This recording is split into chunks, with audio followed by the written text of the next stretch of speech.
Wild Rose, directed by Tom Harper, who is a TV director, drama director by trade, having done a couple of episodes of Peaky Blinders, War and Peace. Wild Rose stars Jessie Buckley, who, did you see Beast? Yes. I quite liked her in that. I thought she was very good. And I think I've said before when we did the review of Beast that Jessie Buckley, she came to prominence on a show called I'd Do Anything, which was a musical talent show hosted by Graham Norton. It's the film of Rose Lynn, isn't it? She's a Glaswegian woman who we find in prison, having done time for essentially throwing drugs into a prison to other inmates, really. Yes. So she's involved with drugs. She's a parent of 2 kids, and her mum is Julie Walters. Yeah. Played by Julie Walters. Yeah. Very simple premise for a film, which is sort of like a black sheep. Like a child in some respects, but there's nothing nasty about her at all. She's sort of like... She's a rough diamond. Yes. That's the phrase. Yes. She's a rough diamond. She wants to have a good time. Yeah. She keeps increasingly getting herself into trouble with drink, drugs, whatever. Exactly. And that's clearly earmarked by the fact that even as she leaves prison, they all love her, they all like her. She's salt of the earth. And she happens to be a brilliant country singer. And I say country singer because whenever you say country and west singer, was it country and western? Yeah. She says she'd go just country, please. Just country. And she has the tattoo on her arm, which I kept thinking. Yeah, what did the tattoo say again? Something like 3 chords. 3 chords. And country music. I wish that had been explained a bit more. They kept sort of referring to it like I felt this was it was gospel. I felt this was a film for aficionados. Yeah. Do you think you need to like country music to watch this film? Well, I think it would help. Yeah. Because the music, her voice is great. Oh, she's got a remarkable voice. Yeah, I love her voice. But the only songs, I don't like country music, the genre. No. But I really liked the 2 songs that were ballads. On the one hand, as I was watching it, I was thinking, oh, here we go. It was like A Star Is Born. I thought this is a classic working class Glaswegian Star Is Born. Well, that's what all the press previews said. They? I think that's slightly ambitious parallel. But I thought it was quite a workmanlike, not exactly rags to riches story. And I think one of the things I liked about it most was that it wasn't entirely a rags to riches story. You know, you didn't follow her on a narrative arc towards success, because there were moments in it where I was thinking, oh Christ, she's going to go to Nashville and she's going to be found. Yeah, no, I like that. I tell you, one of the things that I would probably make me recommend almost anyone going to see this, actually, is I thought it was really refreshing to see Julie Walters playing not a Julie Walters part. Exactly, yeah. Would you agree? Yes, I would. I thought she was given something to get her teeth into. Absolutely. Yeah. And she's not Scottish. No, she's not. And I mean, I'm not saying accent is everything, but there was a quietness and a stillness to her performance. And a bit, she believed in the part, didn't she? Yeah. But there was, so many of Julie Walters' parts, it's always the same. It's a slight variant on Mrs. O from Victoria Wood. And ABBA. And all that sort of stuff. And she's incredibly jolly, and it's all twinkly eye stuff. And I just thought it was really refreshing to see Julie Walters acting. Yeah, it was. In a part that wasn't her. Yeah. You know, you often feel that her parts were always a sort of a natural extension of who she is. Yeah. And this wasn't. So she was a very stolid sort of Scottish mother of Jessie, who was principally looking after the children, wasn't she? Yeah. And then we see the process of Jessie rebuilding her life. And in the process of rebuilding her life, she gets a job working for a character played by Sophie Okonedo. And I thought she was good, but I had a major problem with her character. I just didn't buy the tweeness of it all. No. I found it very unlikely that it would have happened. Yeah. And not that believability is necessarily a part of the story all the time. I do think a film set in Glasgow, which sets its stall as you need to believe what's going on. Yeah. I thought it was an entirely unbelievable part of the story. Yeah, maybe. Yeah. And I thought where they could have helped it was that I think someone at some point infers that she wouldn't have done this for someone else who needed a hip replacement. She's doing it for you because she can sort of, it will reflect nicely on her character. Yeah. I thought if they'd explored that a bit more, that would have been nicer. But also just the very fact that she only gets to know about her singing voice and whatever by her children. And who happen to come home when she's hoovering. Yeah, I just found all of that totally unbelievable. Well, I thought it was utterly unbelievable. I just didn't buy it. I just thought it was a bit twee. It made me think of Richard Curtis. It was this sort of... well... It was a bit Richard Curtis-y. Oh, here's a middle-class woman and I'm going to now help you come to something that you can't help yourself come to. Yeah. I didn't like that. I felt exactly the same. So gradually, the Sophie Okonedo character tries to sort of prop up, support, raise money for and help finance Jessie Buckley to go to Nashville. And I quite liked, at first I thought, oh God, we're heading towards some really toe-curlingly cringy sort of I'm discovered in the bars of Nashville.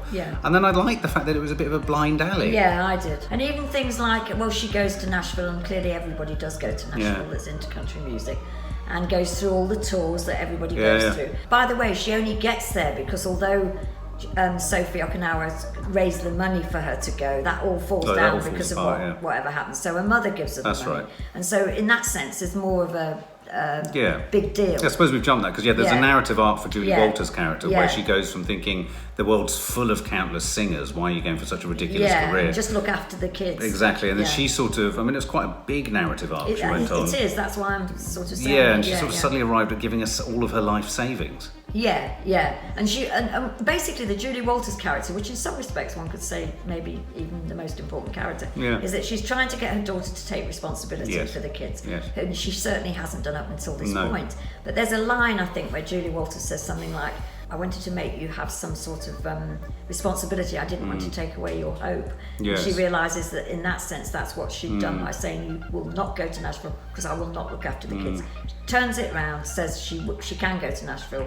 Jessie Buckley goes to Nashville, but then exactly as you just said, it doesn't go quite as she thought it would. It's like sort of people going to LA to be stars. To become actors. She goes into various tours that are going on. There's a sort of key moment which I thought was very well played actually, probably the best bit in it, where she's going around with a tour group, and there's a moment where there's a sort of bit where people go and sing, the microphones and everything, and she looks through it and you think, oh, she's going to come out and sing a song and then she's going to be discovered. Yes. She does all of that, but then one of the blokes behind her said, oh, everybody on the tour does that. Yeah, I like that. I like that. Through that. And then she sort of decides herself, really, that she's not going to be a superstar in Nashville. She's going to come home and look after the kids. Yeah, you're right. I absolutely loved that. I hated the cringy moment with the woman in the motel.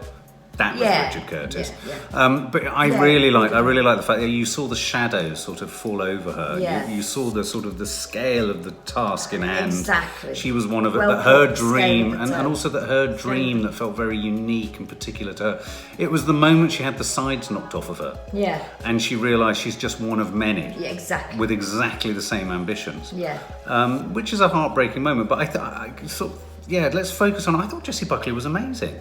She was. And she's a great little actress. She is a great little actress. Yeah. I thought Julie Walters was very good. I did. I thought Jessie Buckley was very good. I thought Sophie Okonedo in herself was good. I thought her character was a terrible character. It was too much of a narrative device that just didn't feel authentic or real. I thought as a film, I'm hesitating saying this because I was trying to work out what the urgency behind making such a film was. Yeah. If you have got a film like A Star Is Born, if you have, I couldn't work out really who it was for. No. Why it needed to be made, and what really its message was. No, I would agree with all of that. And maybe I sort of went into it thinking I knew the sort of thing that Jessie Buckley, by repute, was a singer before she was an actress. Yeah. And I thought, she's got a great voice. And I just wondered as the film went on, and seemed to be going nowhere particularly. I thought, was this a sort of device to get so that everybody knew how well she can sing or something? I don't know. In which case, it sort of floundered around a bit. The film did flounder around a bit, and also it's interesting that Tom Harper was a TV drama director, because it felt like a TV drama. It did, didn't it? There was nothing in it that was cinematic. There were no shots that for me made you go, this has to be a movie. I ended up sort of thinking, I wonder if it was a fine line between this just being a made-for-telly drama and what have you. But it was ambitious.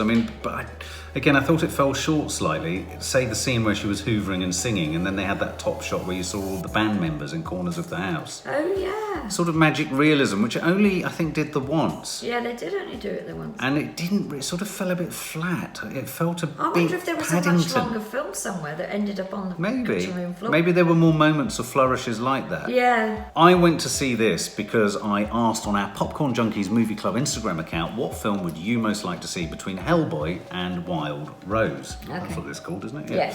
Wild Rose. And it came through a resounding Wild Rose. Now, I can see why it would appeal, because, again, it's that rags to riches, ordinary person wanting to achieve extraordinary things. And I think if there's a saving grace to the film, it's the fact that you realise by the end of it that she doesn't necessarily achieve it, and it's not an easy journey. And however good you are, you know, luck, good fortune, graft, and all these things comes in. It didn't feel, for me personally, it didn't take me on a journey of discovery. It didn't surprise me with anything. I didn't learn anything. I wasn't particularly moved. I didn't feel there was much warmth in it, and that's a weird one to say when so many kids. Well, and also the two lead actresses were so strong. Yeah. I wasn't moved to tears. I wasn't massively invested. I didn't massively care. No, that's very true. It felt, from a cinematography and cinematic perspective, as I said, it felt quite pedestrian and very ordinary, unfortunately. I like the music. I'm not a fan of country music. In the middle of this, the Star Wars trailer landed, and I was infinitely more excited about that. So I don't want to kind of slam a film that probably isn't my kind of film. Yeah. So if you like strong actors, I would say go and see it solely for Jessie Buckley and Julie Walters. Yeah. I think it's nice to see Julie Walters playing a part so meaningfully. Yeah. So I'd probably give this, it's a tricky one, I'd probably give this 5 out of 10. Yeah, because it's perfectly, like, as you say, workmanlike, well made in that sense, but what's being made is not my cup of tea, really. So not particularly dramatic. No, not at all. I mean, so my turn now. I went to see it totally for Jessie Buckley. Right. I mean, I think she's.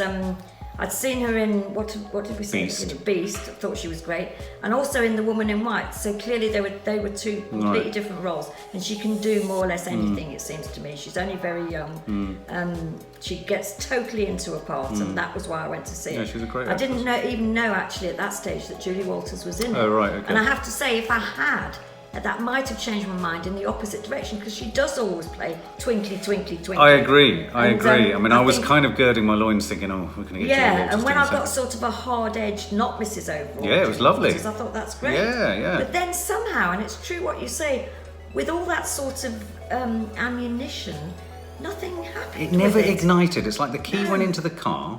Yeah. It started to sputter, but it never took off. No. The engine never fully engaged for me. I mean, if there was a point at all, and I mean, this is sort of like very tenuous, I suppose, at best, is that, she sings this song at the end where Glasgow, it's Glasgow, Glasgow, Glasgow, and I suppose the point they were making, she keeps saying, well, how can you be a country and western singer in Glasgow, really? Yeah. It seems that you can, and Glasgow, of all places, has got the Grand Old Opry and all of this, and people go there. And there's a huge scene, a bit like a sort of rehearsal for Star is Born at the end, where she's singing to the whole of Glasgow, and everybody loves her, and we love her because we've seen where she's come from. And that was it. And if that's enough for you, her voice is good, the acting's good, the story is nothing, really. It's very, yeah. There's no real sort of humour that much, is there? No. So in that sense, it's very hard. And although Jessie's performance was brilliant, Yeah. the script and the film didn't demand her to go to any raw places of realisation or heartache. I thought there'd be more of that. Yeah, I did. The fact that I knew she was coming out of prison very young with kids, I thought there might be more. And the Sophie Okonedo character, perfectly well played, but so totally unbelievable that I wanted to shake the whole production I wanted to get rid of this her. is I mean, ridiculous. yeah, I just thought, and also because it led us up a blind alley because you didn't actually end up getting her money, you thought, why have it? Exactly. I felt then cutting to her looking dewy-eyed about her performance at the end, I just thought was a bit, again, I hate to use it, Richard Curtis. It was. Maybe what they felt they were making was a gritty Glaswegian story of how we can all have ambition, but ambition doesn't necessarily deliver you the goods.